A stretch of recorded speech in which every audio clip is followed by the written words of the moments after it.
नमस्कार. जिल्हा परिषद उच्च प्राथमिक मराठी शाळा जिल्हा येथील मी पदवी शिक्षक आहे.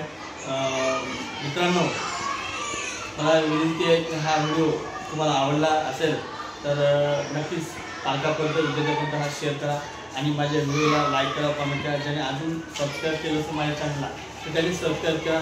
विनोबा ॲपवर सुद्धा माझे व्हिडिओ आहेत, यूट्यूबच्या लिंक आहेत, तिथं तुम्ही बघू शकता. गणिताची सोपी ट्रिक आहे. 3 अंकी संख्येला 1 अंकी संख्येने गुणणं, पण मध्ये शून्य जर असेल तर मुलं कसे उत्तर चुकीचे करतात, त्यांना टाईम लागते आणि चुकीशी ते गणित आपला करता येते. 805 गुणिला 6. तर माझ्यावरचा एक विद्यार्थी आहे, तो त्याच्याबद्दल गुणाकार करून आपण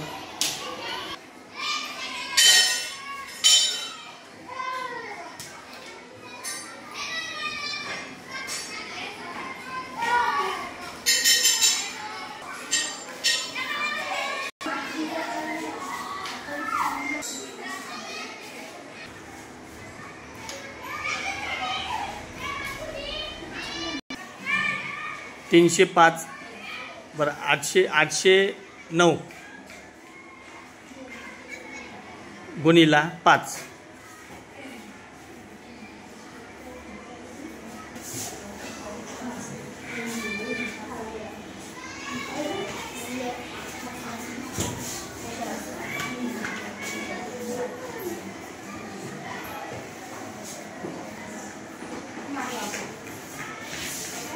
झालं?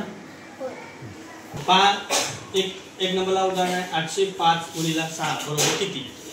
नंबर 2 ला 809 गुणिला 5 बरोबर किती. तर दोन्ही यशनं छान अशी मांडणी करून त्यांनी त्यांच्या पद्धतीने केलं, पण त्यांना हा बराच वेळ लागला. तर सोपी पद्धत, 3 अंकी संख्येच्या मध्ये जर शून्य असेल आणि गुणिला एक संख्या असेल तर गणिताची सोपी ट्रिक अगदी कॅल्क्युलेट करण्याच्या पहिले तुमचे उत्तर तुम्हाला मिळेल. तर सोपी पद्धत आहे. तर 5नं 6ला पहिले गुणायचं, उत्तर येते 30. 6 पंचे 30 ला 5 × 30. पुन्हा काय करायचं, या 6नं 8ला गुणायचं किंवा 8नं 6ला गुणायचं. 6 × 8 = 48 किंवा 8 × 48 झालं तुमचं उत्तर. झालं 48 30. पुन्हा एकदा खाली पाहू. हे थोडंसं मोडतो मी तुम्हाला समजण्यासाठी आणि वरचे म्हणून टाकतो. मग काय करायचं, इथं 5नं 9ला गुणायचं, 5 × 9 = 45. पुन्हा या 5नं 8ला गुणायचं, 8 × 5 = 40. झालं तुमचं उत्तर. अतिशय सोप्या ट्रिकनं तुम्ही गुणाकारामध्ये मुलांना जी मूलभूत संकल्पना आहे गुणाकाराच्या हे अतिशय सोप्या पद्धतीने त्यांना तुम्ही करून दाखवू शकता. माझं विनोबा ॲपवर व्हिडिओ आहेत, यूट्यूबची लिंक आहे, यूट्यूबला आहे. ज्यांना सबस्क्राईब केलं असेल माझ्या चॅनलला सबस्क्राईब करा, लाईक करा, शेअर करा आणि जास्तीत जास्त पालकांनी विद्यार्थ्यांना हे व्हिडिओ शेअर करा. धन्यवाद.